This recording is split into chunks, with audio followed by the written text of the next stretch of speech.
അവര് ജോലി ചെയ്ത് ജീവിക്കുന്നവരല്ലേ? നിങ്ങളുടെ ചെലവ് ജീവിക്കുന്ന ആളാണ്. ഞാൻ എന്റെ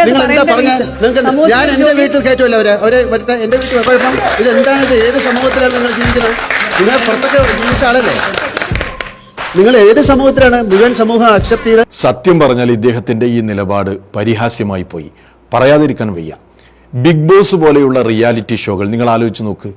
എന്തെങ്കിലും ഒരു ഗുണകരമായ മെസ്സേജ് നമ്മുടെ സമൂഹത്തിന് നൽകുന്നുണ്ടോ? സമൂഹത്തിന്റെ മുഴുവൻ സദാചാരബോധത്തെയും വെല്ലുവിളിക്കുന്ന കുറച്ച് ആളുകളെ കൊണ്ടുവന്ന് താമസിപ്പിക്കുക, എന്നിട്ട് അവരുടെ അടിയും ചിരിയും കരച്ചിലും എല്ലാം ഒപ്പിയെടുത്ത് സമൂഹത്തിന്റെ മുമ്പിൽ കാണിച്ചു കൊടുക്കുക. എന്തെങ്കിലും ഒരു ഗുണകരമായ മെസ്സേജ് അതിനുണ്ടോ? എന്നിട്ട് അതിനു വേണ്ടിയാണ് ഈ വലിയ ആക്രോശങ്ങൾ. എന്താണ് ഇപ്പോൾ ഇവിടെ ഉള്ള പ്രശ്നം എന്താണെന്ന് ചോദിച്ചാൽ, ലെസ്ബിയൻ കപ്പിൾസിനെ നോർമലൈസ് ചെയ്യുന്നത് വ്യക്തിപരമായി എനിക്ക് ആക്സെപ്റ്റ് ചെയ്യാൻ പറ്റില്ല എന്ന് ഒരു സഹോദരി പറഞ്ഞതാണ് ഇദ്ദേഹത്തെ ഇങ്ങനെ ചൊടിപ്പിച്ചത്. ആ പറഞ്ഞതിൽ എന്തെങ്കിലും ഒരു തെറ്റുണ്ടോ? എൻ്റെ സംസാരം കേൾക്കുന്ന ആളുകളൊന്ന് ചിന്തിച്ചു നോക്കൂ. എന്താണ് അവർ പറഞ്ഞത്? വ്യക്തിപരമായി അവരുടെ വ്യക്തിപരമായ വിഷയമാണ് പറഞ്ഞത്.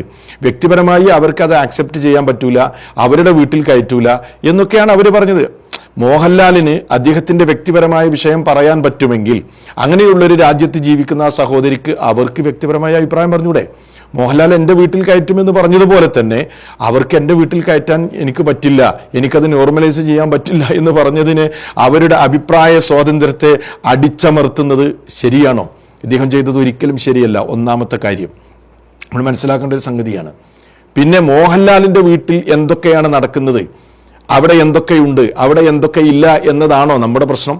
അല്ലെങ്കിൽ നമ്മുടെ സമൂഹം മോഹൻലാലിൻ്റെ വീട്ടിൽ എന്ത് നടക്കുന്നു എന്ന് നോക്കിയാണോ നമ്മുടെ കൾച്ചറും നമ്മുടെ സമീപനവും നമ്മുടെ ധാർമ്മികതയും ഒക്കെ സ്വീകരിക്കേണ്ടത്? പിന്നെ അവർ മനുഷ്യരല്ലേ എന്നാണ് വേറെ ചില ആളുകൾ ചോദിക്കും. മനുഷ്യരാണ്. സാധാരണ മനുഷ്യർ ജീവിക്കുന്ന ഒരു രീതിയുണ്ട്, സാധാരണ മനുഷ്യർ അനുധാവനം ചെയ്യുന്ന ഒരു ധാർമ്മികതയുണ്ട്. അതിനൊക്കെ വിരുദ്ധമായ ഒരു സമീപനം ചില ആളുകൾ സ്വീകരിക്കുക. അങ്ങനെ ഒരു സമീപനം സ്വീകരിച്ചിട്ട് അത് എല്ലാവരും ആക്സെപ്റ്റ് ചെയ്യുകയും എല്ലാവരും അത് അംഗീകരിക്കുകയും ചെയ്യണമെന്ന് മോഹൻലാലിനെ പോലെയുള്ള ഒരു മുതിർന്ന നടൻ അതിനുവേണ്ടി ആക്രോശിക്കുന്നത്, അതിനേക്കാൾ വലിയ വിഡ്ഢിത്തം വേറെന്തെങ്കിലും ഉണ്ടോ? പിന്നെ മോഹൻലാൽ പറയുന്നത് എന്താണ്? എല്ലാവരും അംഗീകരിക്കുന്നു. ഏത് സമൂഹത്തിലാണ് നിങ്ങൾ ജീവിക്കുന്നത്? ലോകം മുഴുവനും ആക്സെപ്റ്റ് ചെയ്തിട്ടുണ്ട് എന്നാണ് മോഹൻലാൽ പറയുന്നത്. സത്യത്തിൽ മോഹൻലാൽ ഈ വിഷയത്തിൽ മീഡിയ പോലും വാച്ച് ചെയ്തിട്ടില്ല എന്നുള്ളതാണ് മനസ്സിലാക്കാൻ കഴിയുന്നത്. ഇതൊക്കെ സ്വീകരിച്ച, ഇതൊക്കെ വലിയ സംഭവമായി കൊണ്ട് നടന്ന പല രാജ്യങ്ങളും അതിൽ നിന്ന് തിരിഞ്ഞു നടക്കുകയാണ്. വാർത്തകൾ നിങ്ങൾ കാണുന്നില്ലേ? പല പ്രഖ്യാപനങ്ങളും പല സ്റ്റേറ്റ്മെന്റുകളും നിങ്ങൾ കാണുന്നില്ലേ? അപ്പൊ ഇങ്ങനെയൊക്കെ ലോകത്ത് നടക്കുന്നുണ്ട്. അപ്പൊ സ്വന്തം വീട്ടിൽ നിന്ന് ഇങ്ങനെയൊക്കെയുള്ള ആശയങ്ങൾ സ്വീകരിച്ച് മക്കൾ ഇറങ്ങിപ്പോകുമ്പോഴാണ് ഒരു ഉമ്മയുടെയും ഉപ്പയുടെയും ഒക്കെ വേദന മനസ്സിലാകുന്നത്. അപ്പോഴേ മോഹൻലാലിനെ പോലുള്ള ആളുകൾക്ക് മനസ്സിലാവുള്ളൂ. സ്വന്തം അനുഭവിക്കുമ്പോഴാണ് അതിൻ്റെ വേദന മനസ്സിലാവുള്ളൂ എന്നാണ് ഏറ്റവും ചുരുങ്ങിയ നിലക്ക് അതിനെ സംബന്ധിച്ച് സൂചിപ്പിക്കാനുള്ളത്.